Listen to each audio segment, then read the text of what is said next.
Pod Mágica. O podcast mais mágico do Brasil. Bem-vindos ao Pod Mágica, o podcast mais mágico do Brasil. É isso aí. E é isso aí, eu sou o Roger Rideu, ilusionista profissional já há mais de 11 anos. Já fiz centenas e milhares de shows aí pelo Brasil e pelo mundo. Já viajei vários lugares para aprender o melhor da mágica para trazer aqui para você. E entre esses shows, eu fiz diversos shows, performei para diversos artistas. Então tá aí Ana Hickman, Thiago Leifert, Kylie B, Latino, entre muitos outros. E até por conta disso, a mídia me conhece como ilusionista das celebridades. E hoje eu tô aqui para bater um papo contigo, não só sobre mágica, mas também sobre mágica, que é a ideia aqui, porque tem poucos podcasts sobre mágica especificamente, mas eu não quero que atinja só a comunidade mágica, eu quero que... o meu intuito aqui é elevar de alguma maneira o nível de consciência do mundo da mágica para todo mundo. Então, assim, obviamente aqui eu não vou falar de segredos, vou tentar falar em códigos, igual o Penn Teller fala, quer dizer, só o Penn, né? Porque o Teller não fala muito, mas para tentar, assim, trazer mais coisas e você ter mais exposição também via áudio, né? Vai ter o vídeo disponível no YouTube também, mas via áudio, um pouquinho sobre o mundo da mágica. Legal? E esse é um projeto, primeira coisa, esse é o primeiro episódio, né, do Pod Mágica, e esse é um projeto idealizado aí por mim e pelo meu grande amigo Richard Bromberg, que nesse primeiro episódio era para ele estar aqui comigo, mas assim, como ele não mora no Brasil, ele mora em Israel, ele vive lá de mágica também, e então teve um desencontro aí de horários, porque lá, se não me engano, são 5 horas de diferença. Mas vai ter um papo com ele ainda, porque tem muita coisa legal para trazer. Ele faz parte da Associação de Mágicos lá. E recentemente ele esteve com Uri Geller, grande Uri Geller, e também o Igal Mezica. Então, logo menos eu vou trazer ele para vocês conhecerem e também bater um papo com ele, que vai ser muito produtivo e muito bacana.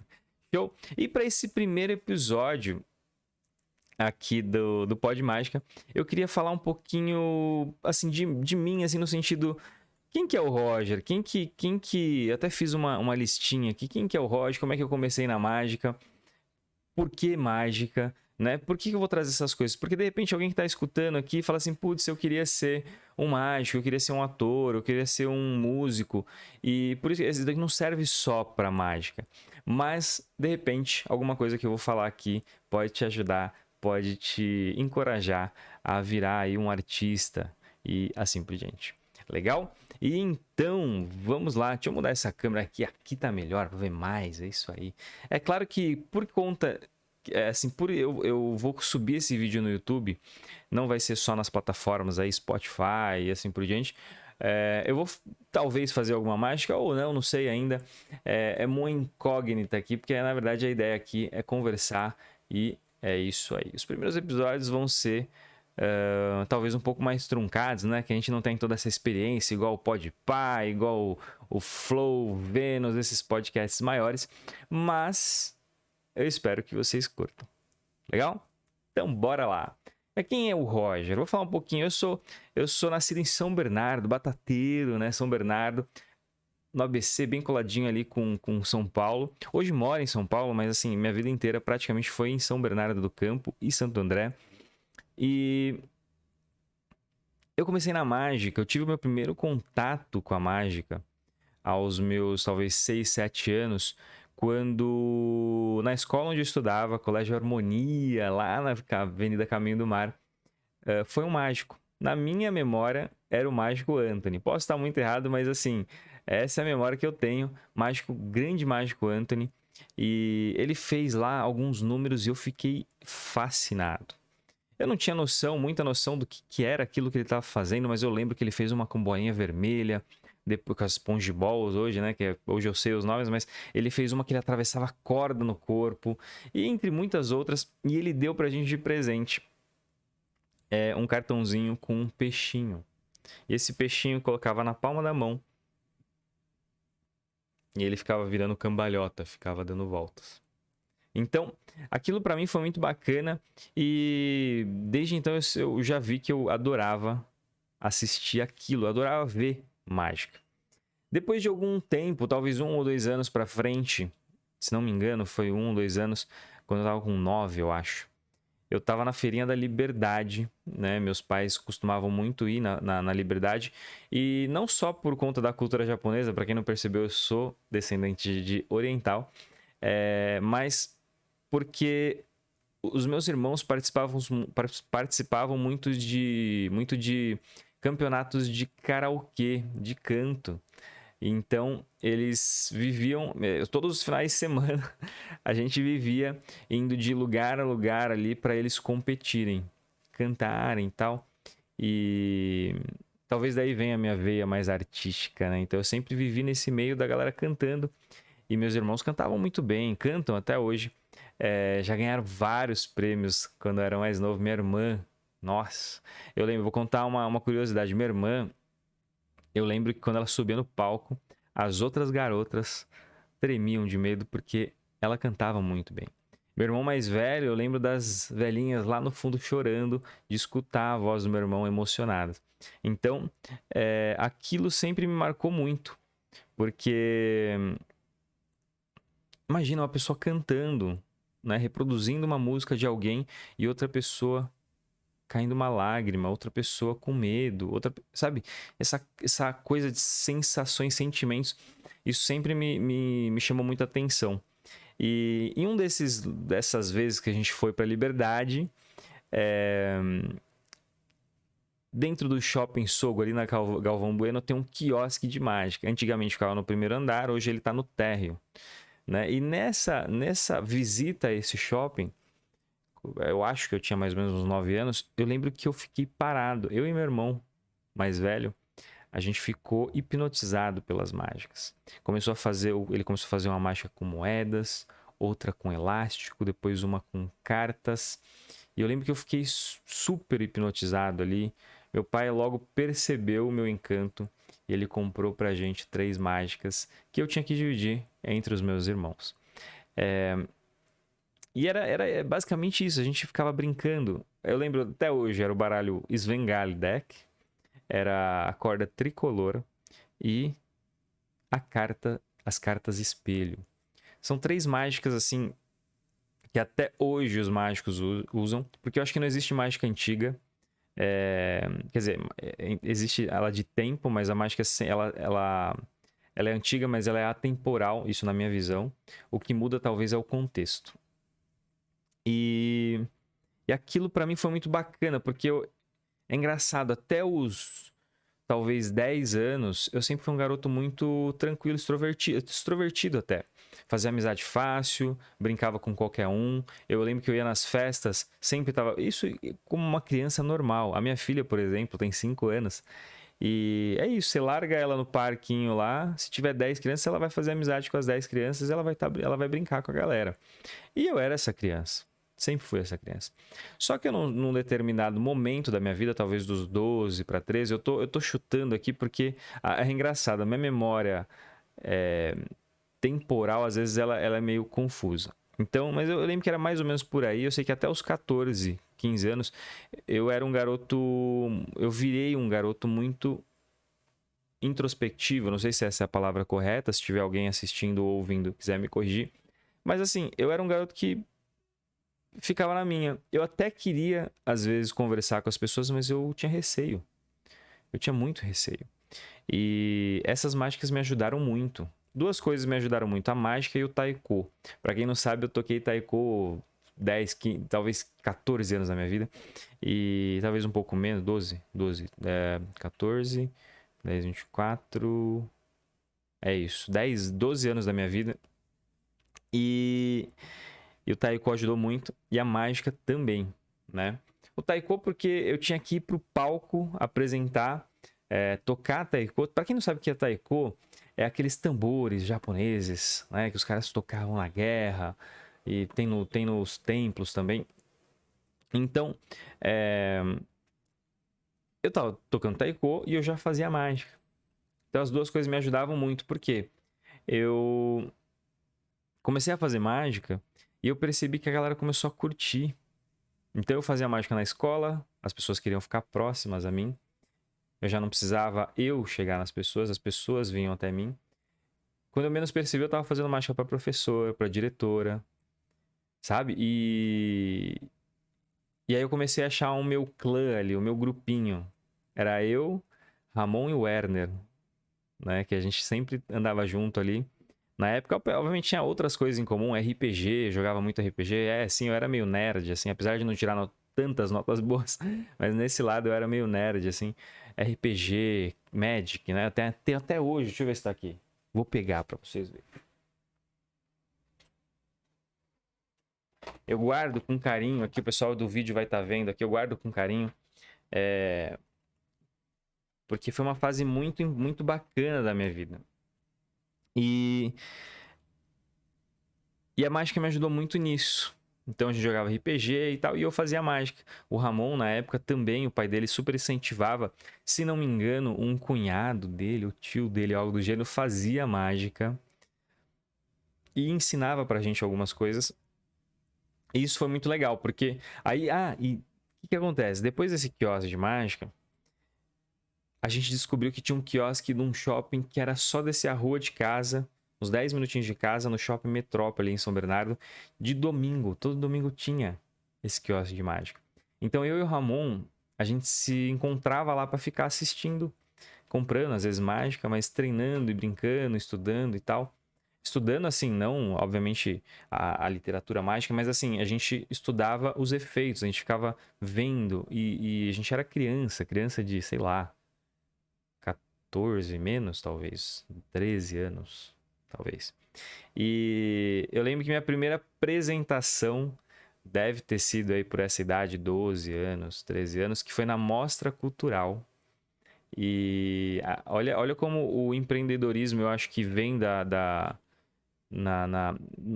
no fluxo familiar, vamos dizer, porque meu pai ele teve escolinha, meu pai teve empresa e assim por diante.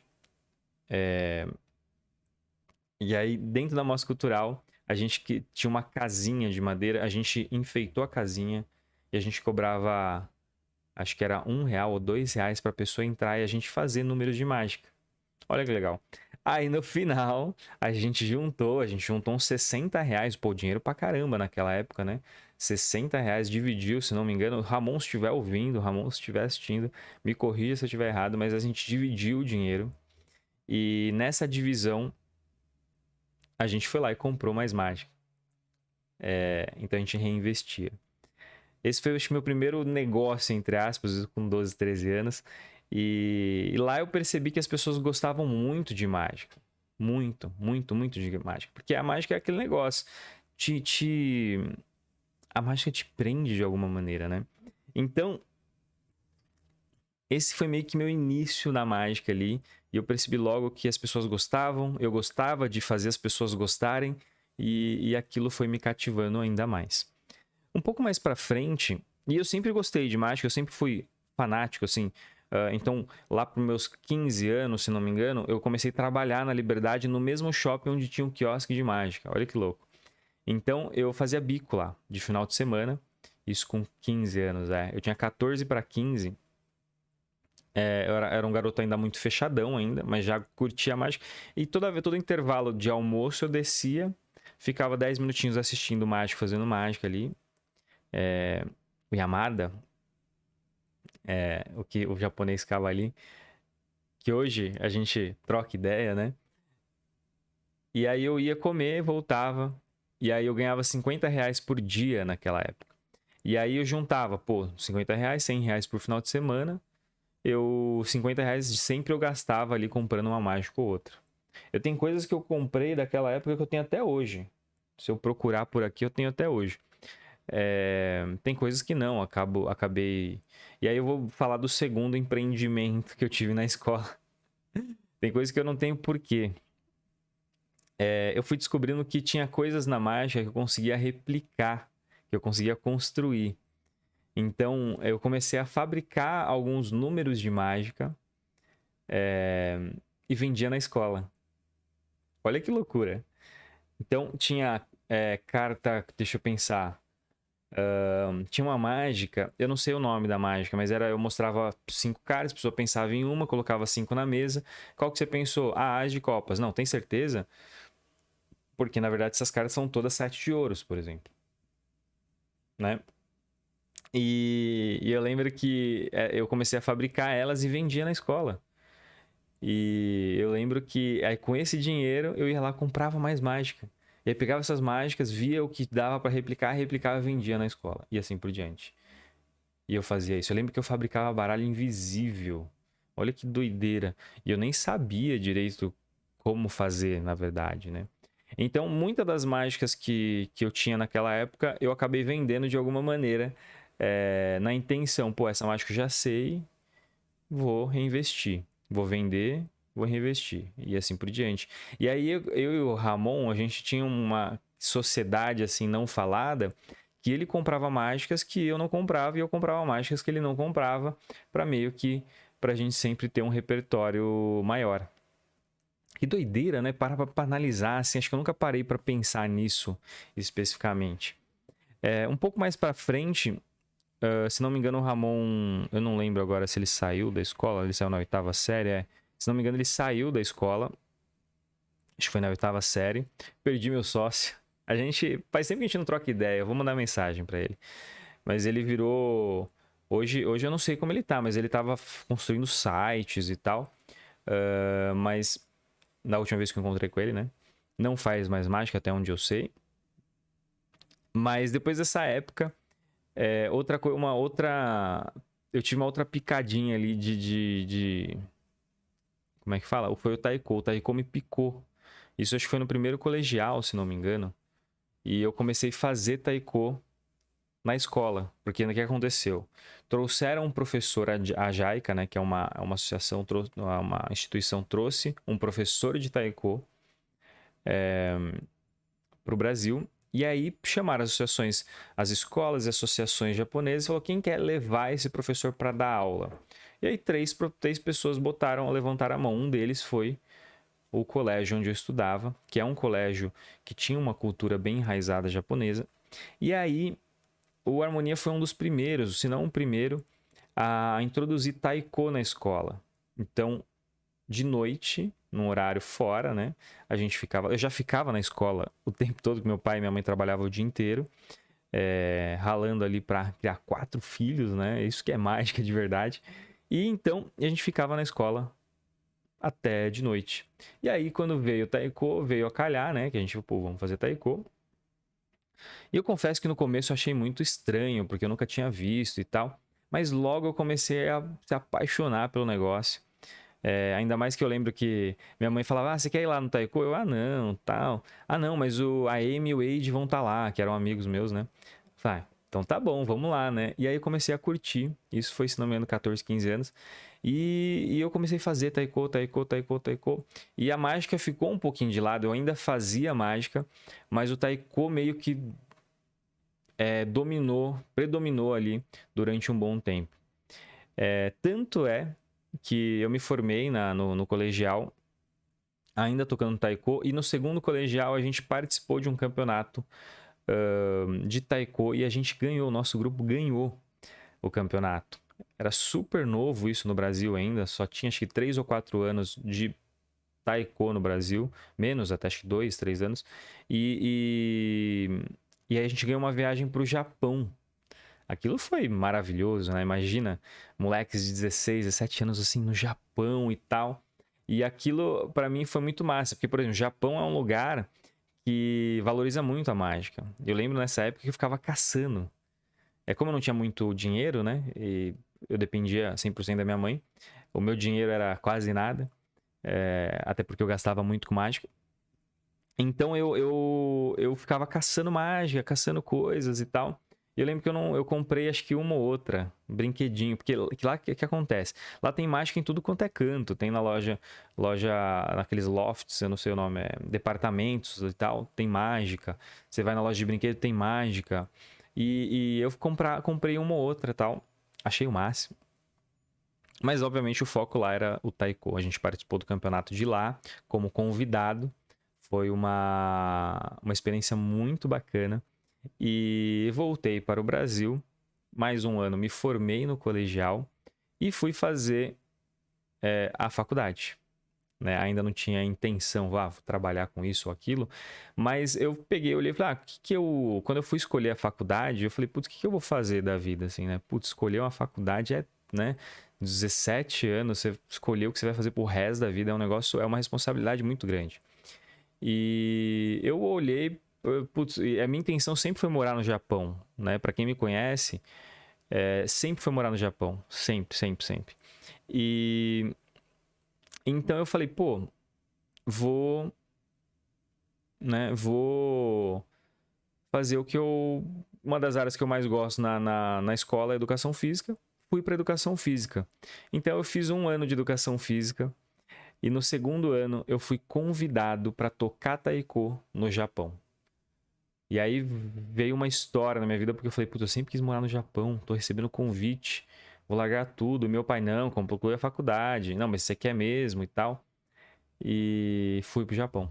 Então, aqui, e só voltando um pouquinho à história, que eu me lembrei de uma coisa, lá na faculdade tinha um projeto que chamava Time da Alegria. E aí o pessoal soube que eu fazia mágica, porque eu sempre carregava um baralho, isso é básico, né? Sempre carrego. Inclusive tem uma porrada de baralho aqui, não sei se dá pra ver, mas eu sempre carrego um baralho no bolso. E aí um dia a pessoa falou assim, pô, Roger, vamos lá no Time da Alegria, então participar com a gente, fazer mágica.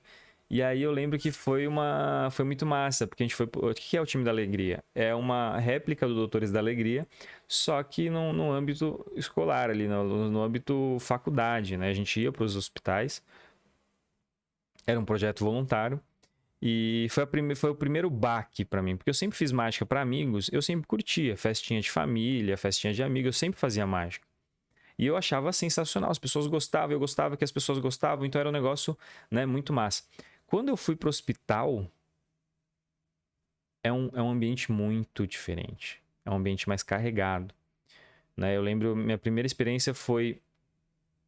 eu fui fazer uma mágica de desaparecer uma moeda, se não me engano. E o menino tava com... parecia um turbante, mas na verdade era um curativo, que ele tinha acabado de abrir a cabeça. Então ele tinha que ficar meio parado e tal. E aquilo me chocou muito. Aí você fala, mas por quê? Porque você não tá naquela realidade, né? E para mim foi um baque, porque o menino olhou assim, meio que, e virou a cara. Eu falei, nossa, que doideira, não quer ver uma mágica. Eu sei que a situação não é das melhores, mas e foi uma sensação meio tipo, o que eu faço? Eu não tô sabendo lidar com isso. Foi a minha primeira experiência, assim, que tive um baque mesmo. E aí logo depois a gente vestia de palhaço, né? E aí logo depois a gente se apresentou como se fosse era um corredor, e eu ficava como se fosse um palquinho, mas no corredor, e as pessoas olhando pela porta e algumas pessoas na frente ali. Eu fiz 2, 3 mágicas, eu lembro que a galera pirou, foi muito massa. Eu fiz uma que eu pegava uma latinha vazia, chacoalhava, ela enchia, ficava normal, lacre fechado, quando eu abria ela tava inteira de novo. Tinha bebida, então era assim, bebida era água tônica, porque eu sempre sou fanático por água tônica. E eu lembro que a galera pirou, achou muito louco, falou, você tem que fazer de novo e tal. E logo no ano seguinte eu fui morar no Japão. Então eu não pude participar mais do projeto. Fui pro Japão, fiquei 3 anos lá, porque eu fui convidado para tocar taiko. Primeiro ano eu trabalhei em fábrica, porque eles pedem para ter essa experiência em trabalho, para ver o que é trabalho e não cair direto no mundo artístico. E aí foi muito massa a experiência, porque eu comecei a viajar ao Japão tocando taiko. Né? Eu tenho várias histórias do Japão aqui que eu adoraria compartilhar, que eu quero compartilhar, mas num outro talvez. Mas eu quero chegar num outro ponto, que é quando eu voltei para o Brasil.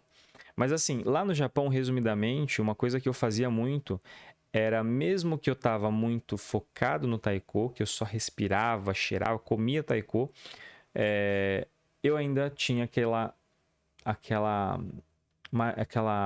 faísca pela mágica. Então, todo canto que eu ia, olha que doideira, eu comprava baralho, eu pesquisava mágica, eu assistia mágica, eu ficava procurando lugares. Então, tinha um shopping perto da... Olha que coincidência, tinha um shopping perto ali de onde eu morava, não era tão perto, mas perto, que tinha um quiosque de mágica. E eu ficava doido, eu ficava ali no cantinho, ficava só, nossa, que só assistindo e tal. E sem entender nada, porque eu só fui começar a entender a fazer... O que aconteceu aqui, gente? Calma lá. Que... Deixa eu silenciar isso aqui. Pronto. Agora sim. Então, voltando aqui. Então, onde eu tava? Eu fui começar a entender japonês ainda, assim, depois de 1 ano no Japão. Porque japonês é uma língua que não é tão simples, não tem muita similaridade. Ela é simples, mas ela não tem tanta similaridade, por exemplo, com o espanhol e inglês, né? Que a gente tem mais o contato, né? O japonês a gente não tem tanto contato. Talvez hoje um pouquinho mais por causa dos animes, mas... E apesar eu tinha um pouco de contato porque eu sou da cultura japonesa, mas assim, é complexo, não é um negócio tão fácil. É simples, mas não é fácil. Então eu demorei 1 ano e meio, mais ou menos, para 1 ano e meio para falar mesmo. E eu lembro que eu ficava fascinado. Então quando eu falei, não, agora eu quero voltar pro Brasil, começa a bater a saudade da família, saudade dos amigos. Eu vou voltar pro Brasil. Voltei pro Brasil. Logo quando eu voltei, meu pai falou assim: pô, já que você voltou, vamos dar uma olhadinha lá, você trancou a faculdade, vamos ver se dá para concluir. E aí eu fui lá para a faculdade e tinha dado exato... No momento que eu voltei, se eu tivesse voltado 1 mês depois, não teria dado. É muito louco. Cheguei lá na faculdade, ela falou: falta 1 mês para caducar essa sua... Você trancou a faculdade, falta 1 mês para caducar isso. Se você não voltar agora, você não consegue concluir, você teria que começar tudo do zero. Falei, pô, maravilha. Voltei para a faculdade, fui fazer o 2º ano da faculdade e de educação física. Foi muito massa, adoro educação física. Acho que, assim, tem matérias lá na faculdade de educação física que eu acho que todo mundo deveria aprender, que é o desenvolvimento humano, anatomia, tem o desenvolvimento, né, psicológico da criança, assim por diante, todo mundo deveria aprender. Porque tem gente que acha que a gente, na faculdade, um disclaimer aqui, acha que educação física, o professor joga a bola, é isso aí, joga a bola. Mas não, gente, a gente aprende os fundamentos, por que a gente tem que fazer o movimento X ou Y, por que a gente fala coisas com a criança X e Y, e assim por diante. A gente não fica jogando bola na faculdade. Existe o momento da bola, isso é inegável, até porque que é a galera na faculdade? É um bando de criança com 18 anos. Essa é a realidade, né? Porque a cabeça do cara ainda não está desenvolvida. Então,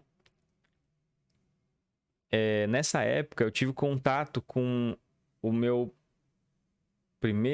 segundo trabalho, de fato, terceiro, né, contando do Japão, terceiro, quarto, né, contando o Taiko, o Japão, é o terceiro, quarto trabalho, assim, real, assim, de né, botar a mão na massa, que foi na Maijin, que eu fiquei 3 meses lá. E aí, nessa sequência, eu fui conhecendo o pessoal da faculdade. Maijin é o quê? É um sistema de aulas de ginástica artística para crianças de forma lúdica, tá? E aí, nisso, eu conheci uma pessoa, que essa pessoa conhecia outra pessoa que trabalhava com eventos. Eu ainda fazia mágica, eu ainda treinava, eu ainda estudava mágica. Obviamente não igual hoje, mas assim, eu tinha contato com a mágica. E nisso, eu comecei a trabalhar com eventos, mas não com eventos de mágica. Comecei a trabalhar com recreação, chamava Planeta Lazeiro a empresa. E era legal porque os donos da empresa, eles faziam mágica. Os dois gostavam de mágica. E aí o que acontece? Eu fiquei 1 mês, 2 meses trabalhando em recreação e eu descobri que o mágico ganhava mais. A recreação ganhava tipo R$80 o dia lá e o mágico ganhava 150. Eu falei, opa, o dobro, né? Que bizarro. Hoje pensar que eu ganhava R$150, mas assim, porque hoje não tem nada a ver uma coisa com a outra, mas eu já olhei aquilo lá e falei, meu, 80, 150, vou fazer o que eu amo. E eu comecei a mostrar mágica pra galera. A galera ficou doida, porque eu já era um pouco habilidoso, porque eu gostava muito de mágica. Vou falar uma coisa pra vocês, mas não é pra você fazer, bicho. Seguinte, eu e o Ramon, às vezes, a gente ser expulso da sala de aula. de propósito para ficar treinando mágica no corredor, tá? Pai, mãe, desculpa. Mas assim, a gente era uma vez ou outra, a gente meio que provocava o professor pra gente ser expulso de fato, para ficar ali fora só treinando baralho. Então tem um movimento, que é esse aqui, por exemplo. Ou esse movimento aí, não sei se vai dar para ver muito bem aqui. Mas são dois movimentos que muita gente me pergunta, nossa, quanto tempo demora para aprender? E eu falo às vezes, não sei, porque quando eu era criança, lá na época da escola, eu já fazia isso. Mas por quê? Porque eu ficava com baralho na escola, né? O tempo todo. Mas voltando aqui a os eventos, e aí eu comecei participando do quê? De personagens. Então, eu fazia o segurança maluco, depois eu ia pro... o que era? Sei que eram 3 personagens. Aí era pintor maluco, um negócio assim, e o último personagem era o mágico, que era o que eu mais curtia fazer, né? Não vou mentir. Então eu comecei a fazer mágica, aí depois eu comecei a fazer só mágica, o pessoal me contratando só para fazer mágica. E aí um pouco depois, o Ismael de Araújo abriu um quiosque no mesmo shopping que tinha quiosque quando eu era criança, que não tinha mais, e ele abriu. E agora só que um quiosque que ficava todos os dias. E eu comecei a ir lá. Comprava 2 meses comprando mágica lá e importunando a galera lá, porque né, a galera tava trabalhando e eu ficava lá. E aí eu falei, pô, Isma, deixa eu trabalhar aqui, que na minha cabeça, né? Trabalho dos sonhos, vou trabalhar fazendo mágica. O tempo todo, integral, vou estudar mágica, vou comer livro de mágica, comer, né? E ele, pô, vamos, beleza. Eu lembro que eu ganhava mixaria, o salário era o mínimo, era R$ 874, acho que era isso, mais comissionamento. Só que o comissionamento era tipo 1% a cada 10 mil vendido e tal, e ia subindo, era progressivo. Só que, cara, pra você vender mágica é um bagulho difícil, cara, porque quem é que compra? Difícil no sentido assim, é fácil você mostrar a mágica, a pessoa se interessar, mas você vende. Pra quem vende mágica, vende qualquer coisa, cara. Porque não é assim, não é um negócio que você sai no shopping, vou comprar mágica. Não era tipo eu quando era criança, né? Quantas pessoas, vou sair aqui de casa pra comprar mágica? São poucas pessoas. Você sai pra comprar um tênis, você sai pra comprar uma roupa, sai pra comprar uma linha telefônica. Mas pra comprar mágica, você tem que pegar a pessoa no susto ali, você tem que puxar ela, você tem que trazer ela pra você e fazer o pitch certo. E eu lembro que ali começou a mudar a minha visão de muita coisa. Porque no primeiro momento que eu comecei a trabalhar no quiosque de mágica, o Ismael deu um treinamento pra gente, que era comunicar, vender, comunicar e negociar com PNL, que é com o Ricardo Ventura, que hoje é um grande, né, da PNL aí do Não Minta Pra Mim, o canal dele. E ele deu um curso pra gente que fez assim, ó, virou uma chavinha. Que era o quê? Eu tava me vendendo errado. Eu tava vendendo a mágica errado. E aí nisso começou a mudar completamente, porque eu comecei a me vender melhor pro povo. Deixa eu ver quanto tempo tá dando aqui, 30 minutos, não é um pouquinho, né? Como eu tava me vendendo. E aí foi quando eu decidi, de fato, entrar no mundo profissional de mágica. Tanto é porque nessa época foi meu primeiro congresso. Isso eu tô falando com 21 anos, gente. Foi meu primeiro congresso de mágica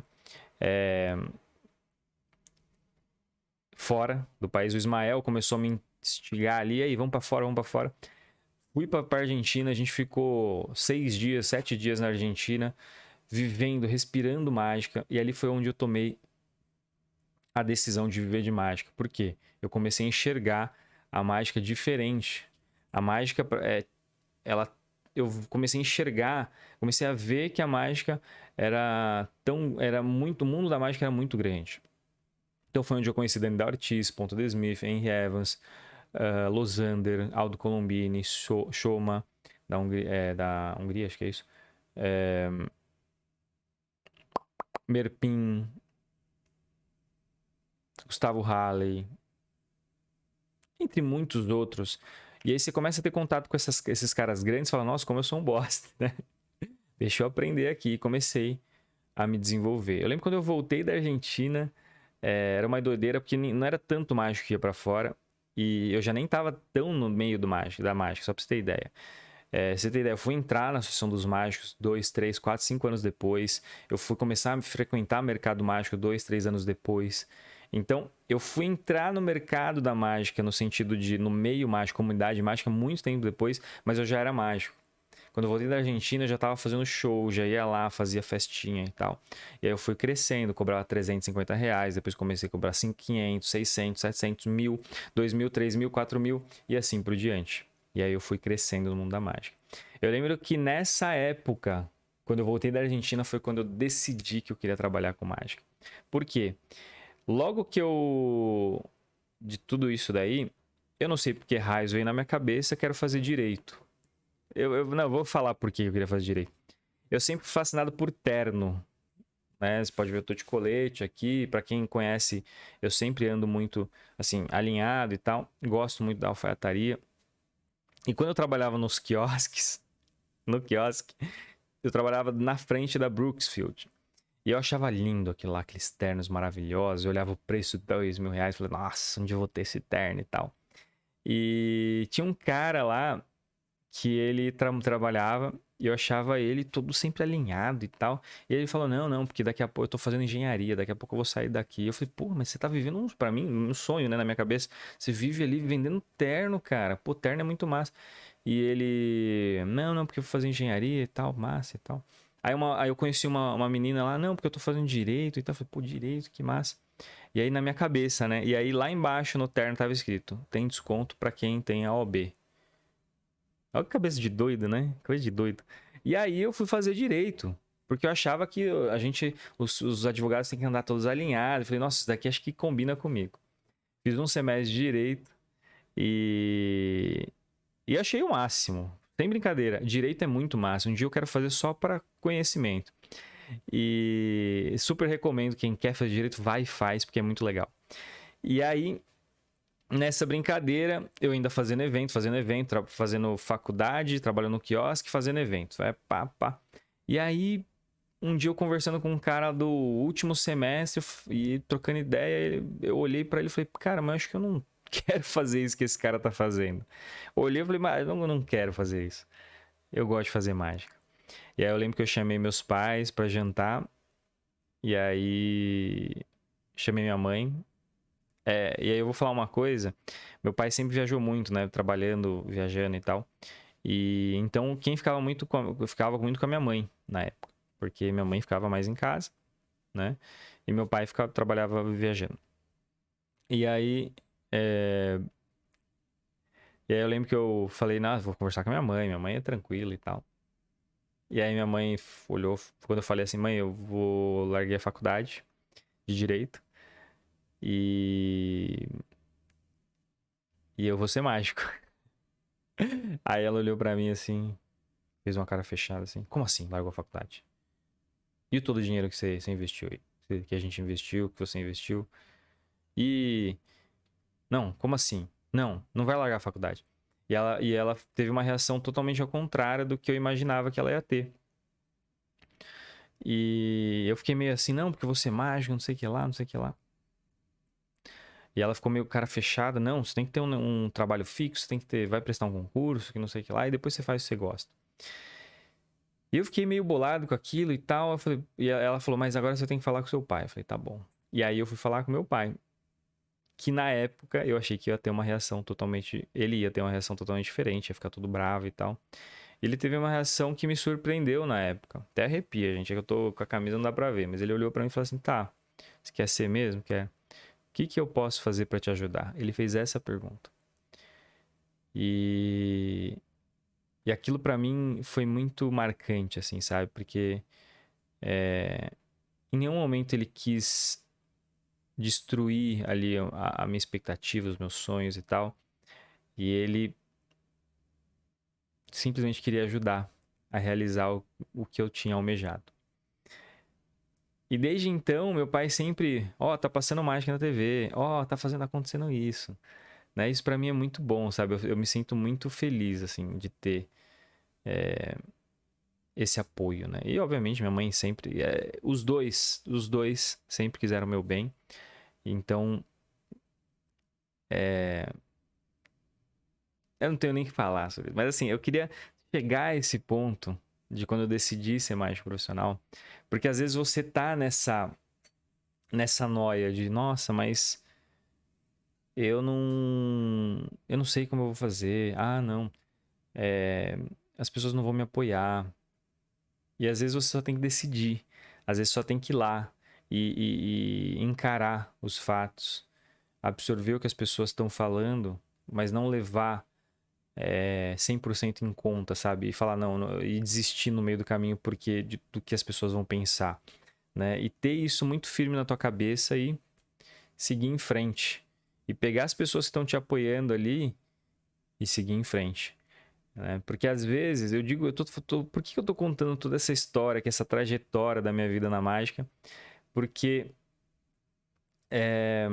eu fico pensando quantos mágicos, quantos músicos, quantos atores, atrizes, quantos autores, né, escritores, quantos roteiristas, quantos artistas plásticos morreram ou morreram no caminho, no sentido, desistiram no caminho de alcançar aquilo por conta de talvez alguma coisa que um irmão, um amigo, pai, mãe, tia, avó falou para aquela pessoa. Eu acho que a mágica não, a arte em si, ela é um alimento para a alma. A mágica nunca vai deixar de existir, a arte nunca vai deixar de existir. É impressionante porque eu tava vendo um vídeo recente tá rolando a guerra da Ucrânia com a Rússia, e aí o vídeo era o palhaço não sabe o que é guerra. E tinha um palhaço recebendo, acho que os ucranianos saindo, né, da Ucrânia, e ele fazendo palhaçaria ali com a criançada, e a criançada rindo e divertindo. E até arrepia, gente, porque a arte para mim ele alimenta a alma. Então é impressionante, as pessoas, igual teve agora no Faustão, teve a banda do metrô. As pessoas trabalhavam no metrô, passaram um concurso público, descobriram algo em comum, que era um tocava baixo, um tocava bateria, um cantava. Construíram a banda do metrô. E agora eles ganharam um prêmio lá no Granofama do Faustão. Então olha que legal, a arte ela une as pessoas, né? Então, para finalizar aqui esse podcast, esse primeiro episódio, eu vou deixar uma mensagem aqui. Se você tem um amigo ou amiga ou conhecido que é amante da arte, ou é artista, ou já foi, ou está em estado artista. Eu gosto de falar estar porque a gente é artista, mas a gente pode estar no momento ali, né? Eu estou fazendo um curso de teatro, estou atuando, eu estou fazendo um curso de mágica, estou atuando na mágica e assim por diante. Eu vou lançar um desafio aqui, incentiva essa galera. Vai lá, comenta num post deles, tô vendo, tô assistindo, parabéns, é isso aí, manda bala. Manda um direct. Parabéns, tô assistindo seus vídeos. Tô vendo o seu esforço aqui. Se você tem o WhatsApp da pessoa, manda um áudio. Manda um vídeo, você falando, parabéns, tô curtindo o seu trampo. Sou teu fã. Né? Incentiva essa galera. Porque às vezes, principalmente nessa época de pandemia, agora uma pandemia meio estranha, né? A guerra, muitas pessoas estão desistindo no meio do caminho. E às vezes uma palavra que você dá, você faz reacender a chama ali que tem nessa pessoa. E para mim, essa é a verdadeira mágica. Você compartilhar a palavra de alguma maneira e fazer a pessoa crescer e elevar. Então, eu finalizo aqui esse podcast. Se você curtiu essa história, toda a história que eu contei aqui, se alguma coisa fez sentido para você, deixa eu saber, manda um direct lá no Instagram, manda um oi quem tem meu WhatsApp. Vai ser um prazer receber aí o feedback de vocês. Quem não me segue ainda ou não me acompanha, vai ser um prazer ter vocês nas minhas redes sociais. E é isso aí, tamo junto. Até o próximo episódio. Um beijo no coração.